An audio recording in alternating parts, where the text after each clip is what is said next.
Good evening, everybody. It's Senator Kirk Watson, and I welcome you to our live Facebook town hall meeting.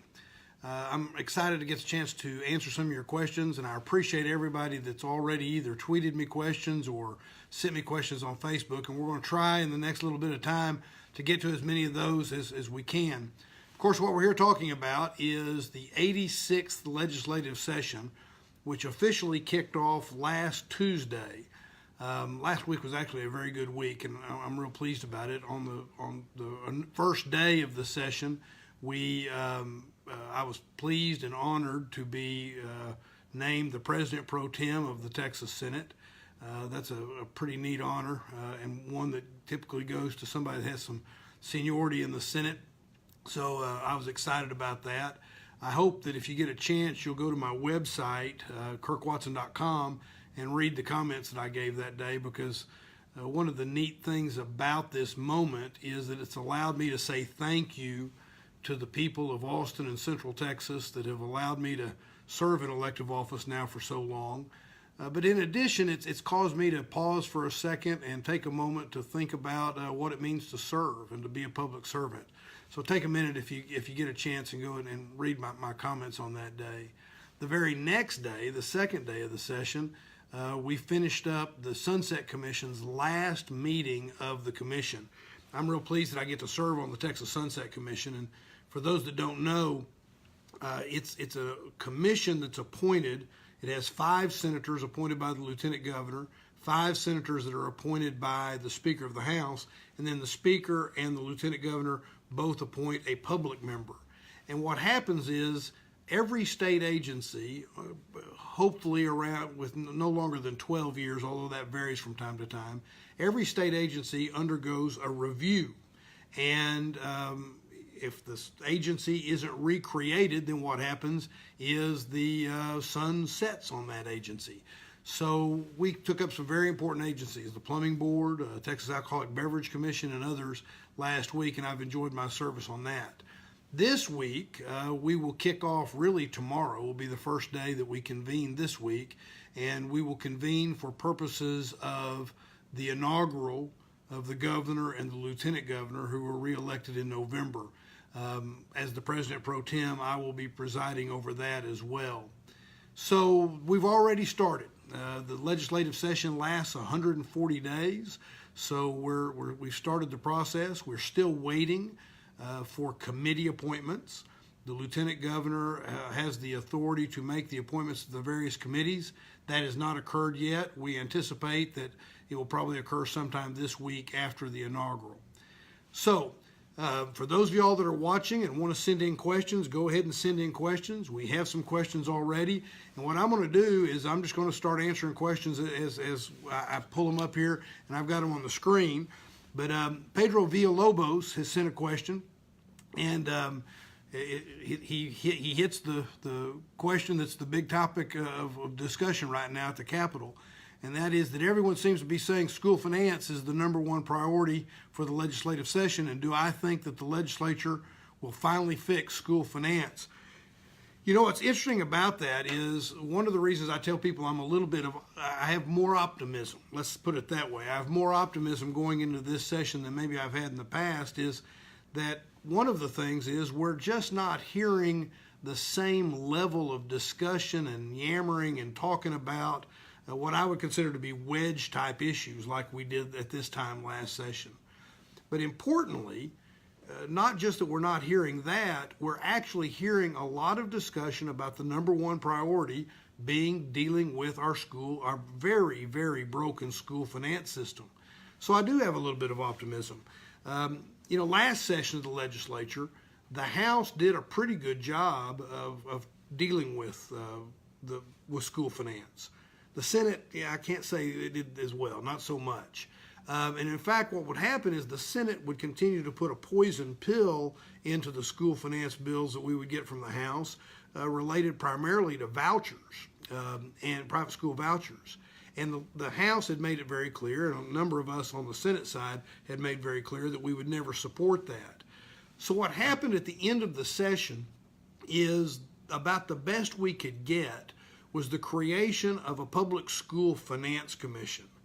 And if I'm real candid about it, I'll tell you that I thought it was at best a poor consolation prize, because I really feel like we need to address this issue and have for some time.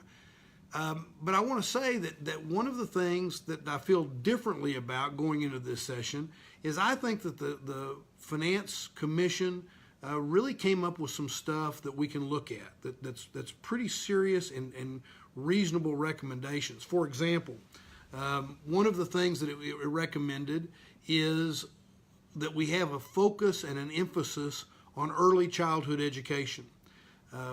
Well, it's really great to have us start from a base where we're talking about early childhood education. Another really important part of the Commission's report that I think is very meaningful is that we need to have a greater focus on economically disadvantaged children and English language learners. And one of the things that we're seeing that we really haven't seen before is a discussion where we recognize there's a recognition that it takes more money and it takes more of an emphasis to educate an economically disadvantaged child, and it's particularly important when there are pockets of economic disparity. So I will tell you that starting off with some agreement on things like that is a big deal. Now, I think there's going to be some fights on some other things like outcomes-based funding and things of that nature. That will end up being a problem. But the truth of the matter is we start off with some real progress. And keep sending me questions. The questions will always be short. My answers may be kind of long, but I want to get as much into this as I can. We got a question from Melissa Lopez, and she talks about AISD considering the closing of 15 schools for budgetary reasons, even though we're a recapture district that sends money to the state, and can we fix that type of situation during the upcoming legislative session? There's a lot wrapped into that question. Let me try to address a couple of things in that. One of the things that is important is that one of the problems in our school finance system, and it's getting a lot of attention, is that it's so overly dependent on local property taxes. And I am pleased that it seems that some of the effort to blame cities and counties about property tax bills, that to some degree that they're losing that discussion. That people are starting to realize that the big problem with property taxes is because the state is using too much of local property taxes. And let me explain how that works. In our state school funding formula, it's set up so that if property values rise and therefore local property taxes increase, the state's share of the money that gets spent on property taxes actually goes down. So what has happened is we now have a real disparity, and too much emphasis is on local property taxes. And that's going to be a key thing for all of us to pay attention to during this legislative session. A lot of folks, when they talk about reforming school finance, one of the things that they do is they tend to make it all about property taxes and lowering property taxes. But fixing school finance doesn't just mean lowering property taxes. We're going to have funding, and that gets to what Ms. Lopez's question was about and how you deal with these school districts. So one of the questions is, where does the money come from? And there are a couple of thoughts in that regard. One is that, and the School Finance Commission points out that there's been some reallocation, if you will, some potential for reallocation of funding. For example, doing away with the outdated cost of education index, or dealing with high school allotments, things of that nature. And by the way, allocating money where it is you want, reallocating it where you want it to go. So, for example, to deal with economically disadvantaged children. That'll be one place that people look. In addition, the Comptroller of Public Accounts just this past week issued his biennial revenue estimate, and there's some important figures in that. One is he makes it pretty clear that there's going to probably be an increase in revenue of a little bit over 8% in the next biennium. That means we're going to have about $5 billion in addition, and that's $5 billion over and above the money that we'll need in order to true up the current budget that we're in, with a supplemental budget in terms of dealing with Medicaid costs and costs of Hurricane Harvey. The other thing that he pointed out is that we're going to have probably around $15 billion in the rainy day fund. We've gone through a series of issues with the rainy day fund. Used to be, just a few years ago, you couldn't spend the rainy day fund. There were the votes weren't there to spend the rainy day fund. Now there's more of an opportunity to spend it, but only on one-time items. But that's okay. There are some things that we have real needs for. For example, we could use it on one-time expenditures for capital repairs at, for example, our state mental hospitals. So that's a long way of getting to the point of Ms. Lopez's question, and that is that hopefully what will happen is that we will make changes so that school districts like the Austin Independent School District is treated more fairly when it comes to property taxes and recapture, and will be in a position that that will come out a winner on that. There's a lot of devil in those details and a lot of work yet to be done. The next question comes from Laura Hernandez that says, she asked, do you think the focus on school safety gives us a chance to consider reasonable gun ideas like a red flag law, universal background checks, and a safe storage campaign? I am hopeful, and I certainly support red flag laws. I support universal background checks, and I support things like a safe storage campaign and other common sense ways that we can deal with gun safety that aren't, you don't have to be anti-Second Amendment to believe in common sense activities like she raises in her question. I do anticipate that there will be a significant discussion about hardening at the schools, making changes at the schools with regard to school safety.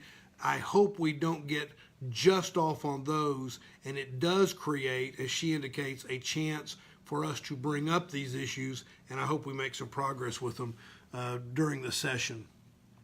The next question comes from Joseph, and he asked, he says, will you support and push for additional funding for the teacher retirement system of Texas? And he talks about health care and the fact that retirees have had no cost of living increase in over 11 years. And he asked for help. Absolutely. This is something I fought for last session. I won't get into all the details of what went on with that. But here's the bottom line. The teacher TRS Care, which is the health care system for our retired teachers, has to have more money put into it this legislative session. The good news on this is that last session some of us fought very hard for this, and we were able to raise the issue in such a way, and I think the campaign and the election in November made a difference. So that I really do think we have a shot at making a difference here. In addition to that, we need to do something. I was just talking there about TRS Care, but if you look at the retirement system, the pension system, and for that matter, you look at the state employee retirement system, both of those need to be addressed in a way where we make sure that they're actuarially sound, and it makes no sense at all in a state where we all know that the cost of living is going up, that we're not taking care of those retirees who are public servants that did their jobs as public servants, that we're not making sure that there's not additional money. And I will, yes indeed, be pushing to make sure that we do better in that regard. So thanks for that question, Joseph. We're going to be fighting for that. The next question is related to mental health. One of my passions and one of the things that will be a priority for me. And the question came in over Twitter, and it says, how has the Texas legislature's new mental health programs and the ASH planning that's been led by the Dell Medical School led to greater collaboration in Central Texas and an opportunity to truly transform the delivery of mental health care? I love that question. So let me give a little bit of background. It's been a few years now. It's been a couple of biennia ago, a couple of sessions ago. Hang on. By the way, I'm not the Home Shopping Network. You cannot buy one of these cups. But anyway, so back. Here's the deal.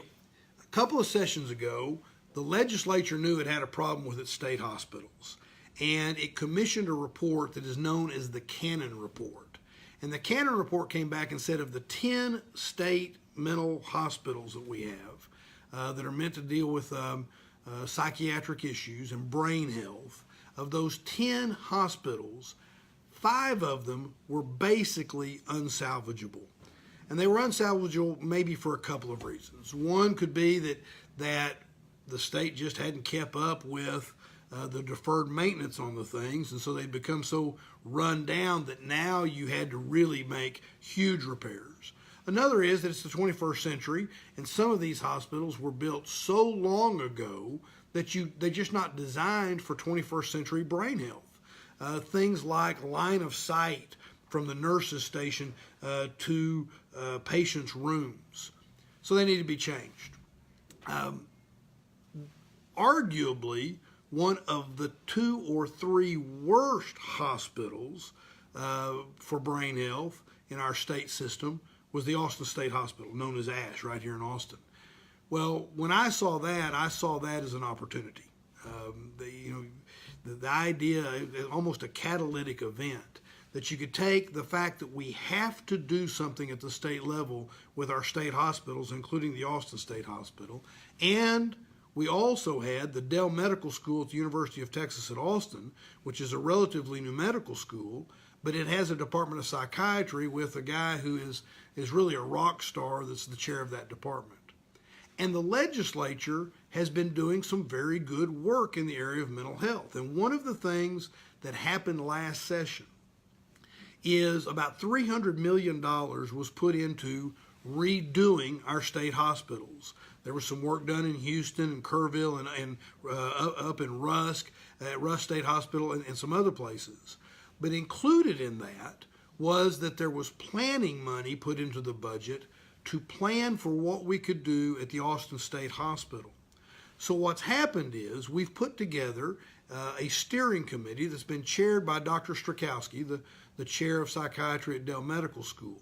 And by the way, that's one of the other good things I think that the legislature did, is it asked academic institutions like Dell Medical School to take the lead on these programs involving our state brain health hospitals. And so they contract with HHSC, the Health and Human Services Commission, to get that done. But anyway, he chairs that steering committee. And it's a very broad steering committee because the ASH catchment area is pretty big. For adults, it's about 38 counties, and for children, it's about 75 counties. But it involves our local mental health association, Integral Care. It involves Central Health. It involves rural LMHA, the rural LMHAs, local mental health agencies, so that we get all law enforcement's involved. But anyway, we get all of that help, and it has put out a report. That report will come out. It's done, but it will be released in the next day to week or so. That says now what we need is the state to budget for the building of the new Austin State Hospital. And what we're hoping to have out there is not just one new hospital, but we're hoping to deal with the entire continuum of brain health at the Austin State Hospital. It's been a tremendous collaborative effort.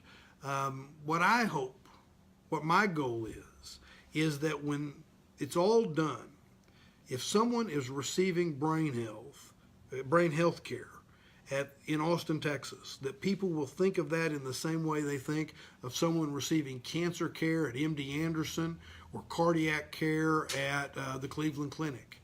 And I think we can do that in part because of the collaborations that have been created. The last thing I'll say about that is I'm very hopeful about the funding, because again, I think that we did a good job last session during the legislative session. And what happened is there was the creation of basically a 3 biennial plan. Phase 1 was what we did last session, including this planning money.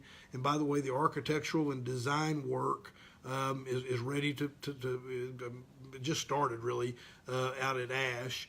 And then the second phase would be funding to build ASH. And once that money's in place, the movement of utilities and other things will be able to happen out there.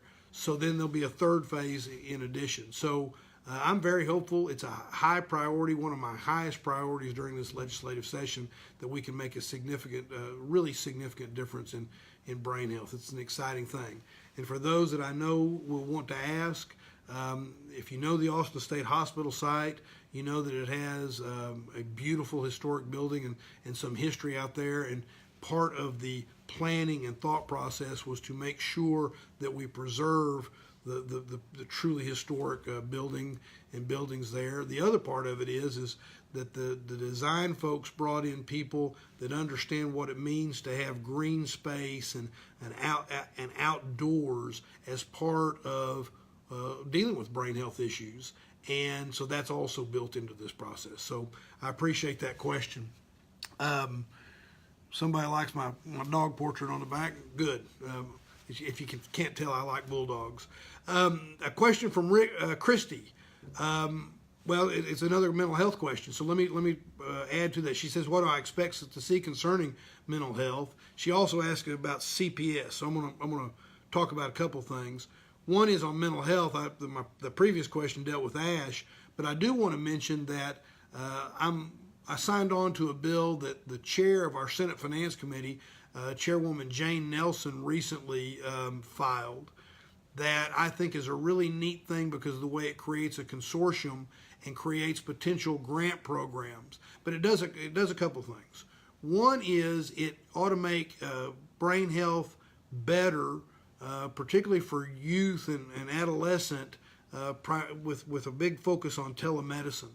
In addition, it ought to help provide funding so that what we can do is we can put residents and academic staff into the local mental health agencies, the LMHAs. That is something that there's some people here in Austin that have been working on that for some time, and that would be very good. From a research standpoint, it would also create a consortium, again, with the academic institutions. I really think that one of the good things is this focus on utilizing our really great academic institutions in Texas to get more involved in brain health in this way. I think that's a real positive thing. And I got to tell you, I'm extraordinarily proud that as we're doing this in Austin, Texas, we now have the Dell Medical School, which is able to help us because that gives us the academic institution that helps us with health care in our community for everybody, including those who can least afford it. And it'll also now make a difference with regard to brain health. Christy's other question was about CPS, Child Protective Services. And many of you know that there's been a lot of attention about Child Protective Services. In fact, the state of Texas was successfully sued in federal district court. And what the court ruled, the district court ruled in that case, was that the state of Texas had violated the constitutional rights of young people that were in our custody and care, in the state's custody and care.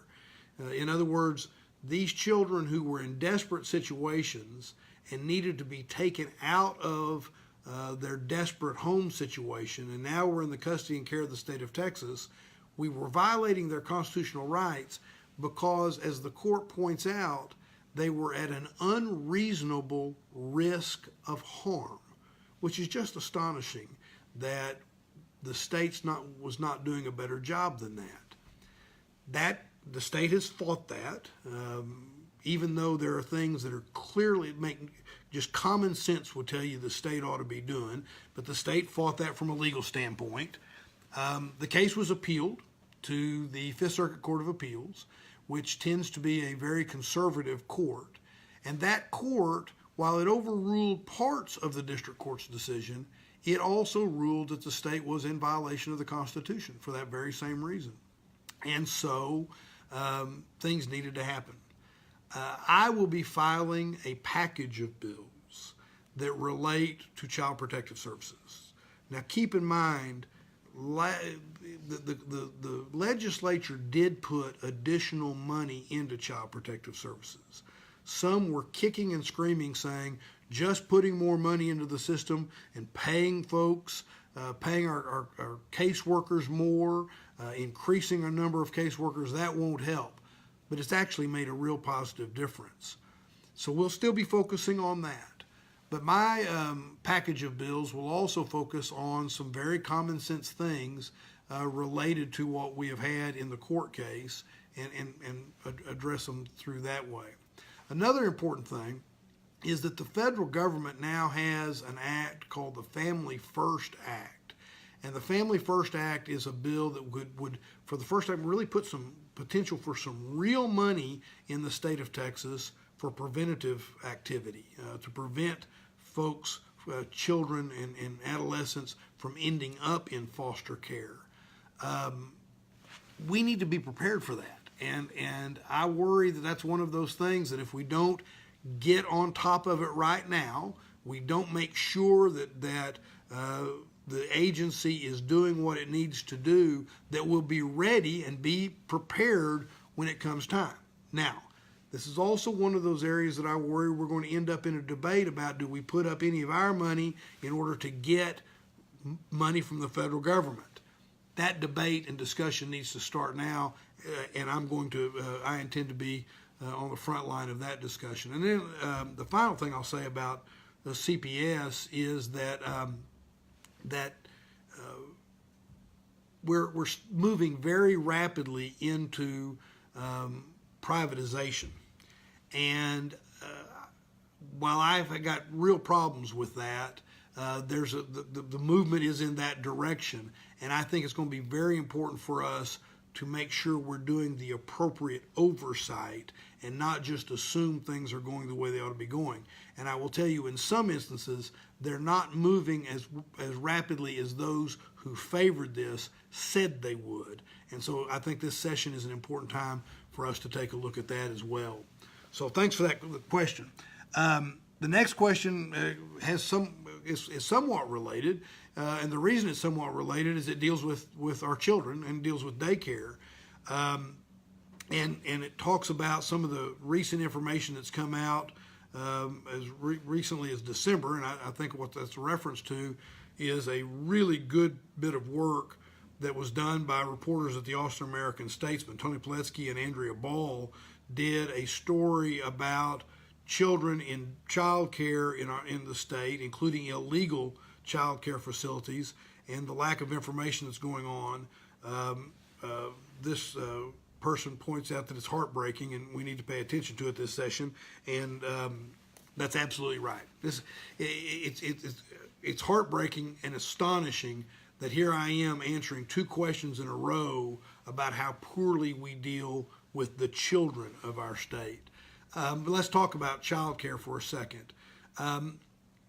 There are a couple of things that we need to do this session. One is there used to be a task force or group that within the agency that actually dealt with seeking out and trying to find illegal daycare operations, those that were operating without any sort of state oversight whatsoever. And that was done away with. Well, I'm pleased to tell you that in this budget, it's called the LAR, the Legislative Appropriation Request for the agency, they're asking to restore that entity that would actually go out and seek out illegal child care centers. That has to happen. And I hope that will get the support from the legislature. It's part of that legislative appropriation request, and I will be working to help and push that. In addition, though, what this report showed and what we're learning from not just from the report but from additional information is that one of the things that we're not doing is we're not making sure that these daycare centers are accountable. And so there needs to be greater accountability. both with regard to fines and then activity if people don't live up to what it is that we expect them to do in these daycare facilities. Now, this is an important point because you can go overboard, and we got to make sure that we hit the sweet spot on this. But I believe there is the ability to not only hold daycare centers accountable in how they deal with our children, but also make sure we don't do things in such a way that what we do is we drive up the costs, or what we do is we put certain ones out of business in such a way that then people can't find affordable childcare, because that is one of the hardest parts about this issue. Texas ranks dead last in terms of what it does. It gives by way of subsidies to folks that need additional money to be able to pay for childcare. That's a real problem, because in order to enjoy economic opportunity in this state, folks need to be able to know that they can put their children in safe and affordable childcare.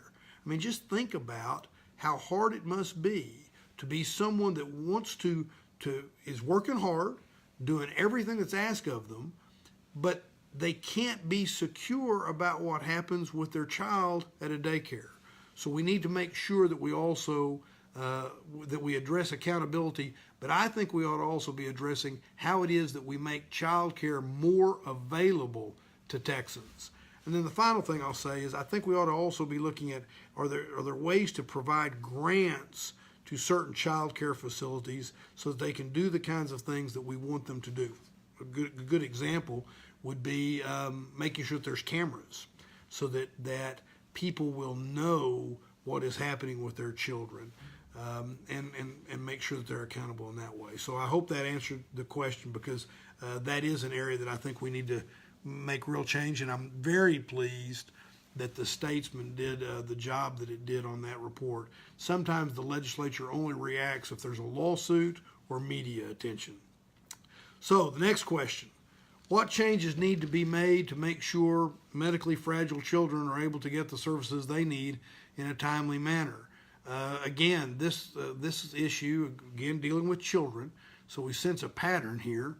And by the way, I'll mention that one of the things I sense in this pattern is I think you can anticipate I will be spending a lot of my time on during this legislative session. Children are going to be a priority of mine. But what this question rises out of is a Dallas Morning News article, not an article, a series of articles that were written about what happens with our medically fragile children who are having to deal with Medicaid and managed care organizations. Let me just tell you, I intend to work on a comprehensive bill that deals with MCOs, managed care organizations. But the answer to the question about what changes need to be made to make sure medically fragile children are able to get the services they need in a timely manner, there's a paramount issue there. And that is to avoid the ability for there to be delay and denial in the granting of the services. And one of the things that happens that allows for the MCOs to delay and deny is that when someone is saying there is a medical necessity for a type of care or treatment for one of these medically fragile children, the MCO is getting to make the decision about how that plays out and is able to delay things. I intend to have legislation that will allow for there to be some independent review of that so that we will be in a better position to avoid that delay and denial. And I will have a bill that allows for what I'm going to call fair hearings in order to make sure that that can also happen. So thank you for that question as well. We have a question from a friend named Bob Kafka, and if those of y'all that know Bob, you know that he is someone who is a great advocate at the Texas Capitol. In fact, he's such a great advocate on behalf of civil rights for people with disabilities that there's a museum in Atlanta that he's a part of right now. So I give a shout out to Bob for all the work he's done. His question is: currently, community attendants in Star Plus and community attendant services receive a base wage of $8 per hour, no health insurance, vacation, or sick leave. What can you do to raise this base wage to $15 per hour? Well, I will say to Bob, I'll say to everybody, that has to be a priority. That has to be a priority, and it will be a priority of mine. It ought to be a priority of everyone in the legislature, regardless of your political party. If you want to do right by our citizens, make sure that people can continue to live in the community and have productive lives, but importantly, it's also the way we ought to go if we want to save money. Because by having attendant services where people can be helpful, we know that what that does is that reduces the cost of health care because people don't get as sick, people don't end up in the emergency room as often. So this is something that is just a basic human. If you care about people, then we ought to be for this. And if you care about saving money in the state budget, this is a great investment. It's a human investment that pays dividends for us. So, Bob, thanks for all you do, and thanks for asking that question. The next question is from Allie, and she says, you've been an outspoken champion for sexual assault survivors and sexual assault reforms. Are you going to work on this issue again next session? I appreciate not only the question, but that you've noticed that has been a priority of mine, Allie, and it will continue to be a priority. Last session, we had really good success passing legislation that focused primarily in the area of campus sexual assault on college campuses, and creating the requirement that there be policies for there be sexual assault policies on both private and public private and public universities, and along with some other things. This session, I intend to have some additional bills. One is we're going to continue our work in that area of college campuses.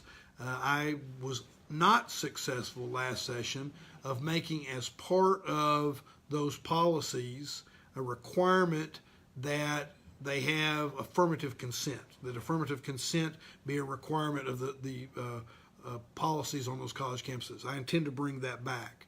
I actually believe that the Me Too movement, which has made an enormous difference in the way we address things now, and I'm really grateful for the Me Too movement. I think that the work that it has done since the last session will help us be able to pass that. But in addition to that, I'm going to have a couple of other things. One is I want to make it where one of the things I keep hearing about and have done some research on or talked to people about is the lack or failure of prosecutions in the area of sexual assault. So one of the things that I'm going to do is I will have a bill that will change and modernize, or whatever is the right word, the consent provision in the criminal code, so that it includes things like if a person is unable to form consent because of being under the influence of alcohol, that is a lack of consent, so that we bring greater clarity. And I think it will make it easier in instances where there is sexual assault because someone is unable to consent because of alcohol or something of that nature, that prosecution can go forward. In addition to that, I want to have legislation that will deal with trauma-informed for police, where the training, trauma-informed training for police officers in the way they deal with sexual assault victims. Here's the bottom line: it is past time for us to not be believing the victims of sexual assault, or to be re-victimizing them in the way they're dealt with. Instead, we need to be supporting. And so one of the things that I want to make sure is that our police officers are receiving trauma-informed training. And then the last thing I'll mention before I move to another question is I'm also going to have legislation that relates to healthy relationships in our public school, teaching healthy relationships in our public school system, so that we start teaching this at a very young age about how we ought to, what we ought to be doing in the way we relate one to the other. So yeah, I'm going to continue to work on this, and as you can tell, have put a lot of thought into several different ways of approaching this issue. Lindsay asked me a question about the Public Information Act and points out that the chairman who blocked all of my PIA bills, my Public Information Act bills last session, was defeated in the general election. Does that mean the legislature will finally fix our Public Information Act? Well, we can hope. That's certainly a good first step. Let me give you a little bit of history on that.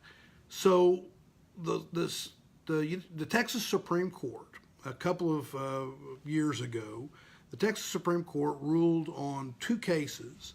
One's known as the Boeing case and one's known as the Greater Houston Partnership case. And in both of those cases, what the Supreme Court did is it blew holes in our Public Information Acts. It made it where it is harder for the public to get information that I think it deserves. I went into the last session of the legislature intending to plug those holes. I passed bills out of the Senate as standalone bills, and also I amended bills that came over from the House and got those on there and sent them back to the House. And as Lindsay points out in her question, they would go to a House committee where they would die. And it's true that the chair of that committee didn't win in the November general election. What we've done during this interim is I've worked closely with the House member who was carrying those bills, a fellow named Giovanni Capriglione, and he and I have continued to work during this interim to try to talk with the stakeholders and others to see if there are other ways to get more public information. And here's the bottom line. If your tax dollars, if your governmental tax dollars are going to certain entities, you have a right, in my view, to know how that money is being spent. And that ought to be something that is made public. So the bottom line to it is we've worked very closely with stakeholders, and we I think have some innovative ideas for how we might do that. The other thing that gives me some real hope is that a coalition that's called the Sunshine Coalition has formed over this interim.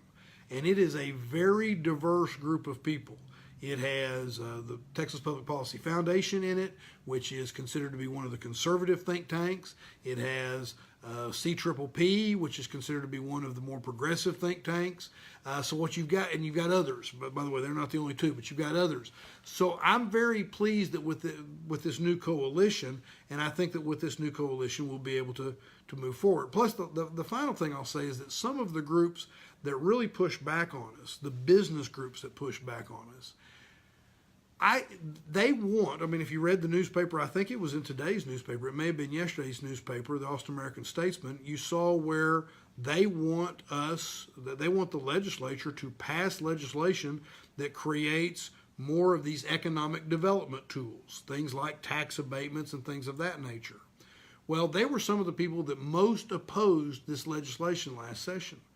Well, it seems to me that as we're talking about property tax reform and how we deal with your property taxes, and we talk about your property taxes going to economic development corporations, if in fact they want that money to do those kinds of activities, they ought to be willing as part of that to make sure that you know how they're spending those tax dollars on your behalf so that someone can be held accountable. So, Lindsay, I'm feeling pretty optimistic. We've done a lot of work. It's like I say, it's only the beginning of the second week, but I'm looking forward to where that might go. The next question is from Matthew, and he says, will the legislature allow regions and municipalities to make transportation decisions that will alleviate congestion and get people moving? We need tools in the toolbox, CDAs, local option funding. And I notice Andrew Clements has a question right after that where he asks, are you going to introduce or support a local option funding bill? How can we support it if so? I'll try to answer those both together. Without getting too deep into where I think the state of Texas has failed in making sure we have sufficient funding for transportation, and I worry that because the legislature passed and then took to the voters Prop 1 and Prop 7 over the past 4 years or so, that many members feel like they've done all they need to do on transportation. And frankly, if you get into the details of what happened with Prop 1 and Prop 7, in my view, it's taking money that's already there and just shifting it to someplace else. Speaker Joe Strauss referred to one of those propositions as taking money out of your left pocket and just putting it in your right pocket. So it wasn't new revenue.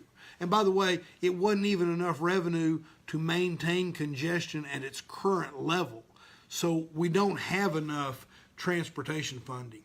So I will be filing legislation that at least creates the debate around other tools in the toolbox.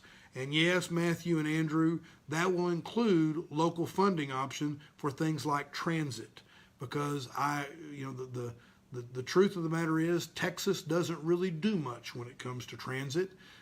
For some rural areas, it serves as a pass-through from the federal government. But when it comes to transit, the legislature doesn't put money into that. So one of my thoughts is, if you're not going to help us out at the local level in that regard, then give us the option to make those decisions ourselves and get out of the way.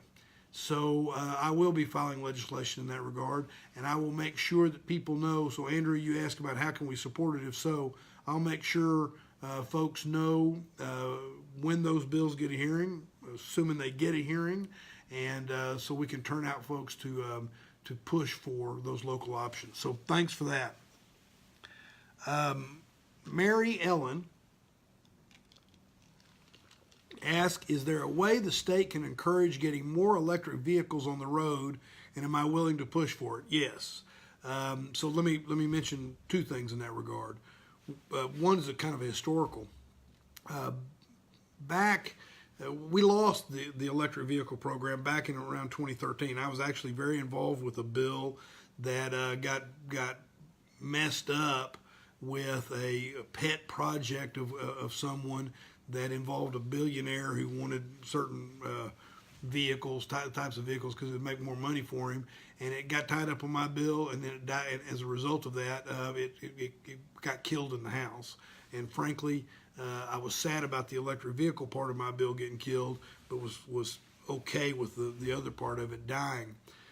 We were able to get that back so that there's an amount of subsidy, if you will, that goes to encouraging people up to a certain number of using electric vehicles and purchasing electric vehicles. This session, I'm going to do two things with regard to this issue. One is I'm going to ask that we increase that amount of money, but also allow for that money to go to not just electric cars, but allow it to go to electric motorcycles and other forms of transportation. In addition to that, the Texas Emissions Reduction Program needs to be renewed. And in fact, I had a meeting on that just today to talk about what we might do to keep TERP, which has, TERP will have $1.7 billion of extra money in it that's not being appropriated for its intended purposes. $1.7 billion. It's used to balance the budget, keep on the books so that you can balance the budget and certify the budget. But there's a lot of money there that could go for things that would reduce emissions, including electric vehicles such as cars and motorcycles. So I'm going to look to see if we can't use some of that money specifically for that reason. Casey asked a question about transit and asked if Texas will ever invest in transit. I'm going to go back to my local option. I don't think you're going to see Texas invest in transit much right now, but maybe we can get the local option passed. The next question has a couple of parts to it, and some of it's school finance, which I've answered a whole lot about that. So what I think I'll do is answer the next part, which is funding for full implementation of the I-35 Capital Express project. I could filibuster on this and talk to you about it all night long, but I won't do that. What I will tell you is there's a lot going on I-35. It's not the full implementation as is talked about in this question, but if you drive I-35 from the top of Williamson County to the bottom of Hayes County, you will see a lot of different projects. And here in Travis County, we have completed a couple, but we've got about 3 that are still in the pipeline where there's funding for them. The big part of that, though, is really from 290 to Riverside, or you can actually take it 45 south to 45 north. But the point being, that's about an $8 billion project. I've been working on that, but somebody tried to call. I've been working on that since about 2011, and I will tell you, there's 2 big issues with that. One is how you do it. How do you do it where you don't shut down traffic? And the good news is we're going to have some alternative routes, including 183, which ought to be completed before anything were to start through the downtown area. But the other one is how you pay for it. And again, I go back to where I was. The state has not done the things it needs to do in order to fund our transportation. And I continue, I had a meeting just last week with some pretty prominent figures to talk about how it is that we can get the additional money. And I continue to work on that, although I can't give you an answer right now about how it is that we will fund the full implementation. I'm going to take about 2 more questions, and then I'm going to call it quits because we're coming up on the hour. One question I got is, when do I expect the motorcycle safety unit to a bill that would move it from DPS to the Texas Department of Licensing and Licensing and Regulatory Affairs? What that question is about is, during the sunset review process, I was very active in trying to make sure that we not only maintained the motorcycle safety unit, but that we improved on it. And the direct answer to your question is that I'm waiting on the bill to come back from Legislative Council. I don't know when it'll get back for certain, but that bill will be filed as a standalone bill, and it will also be part of the DPS sunset bill. So we have at least 2 ways to pass that.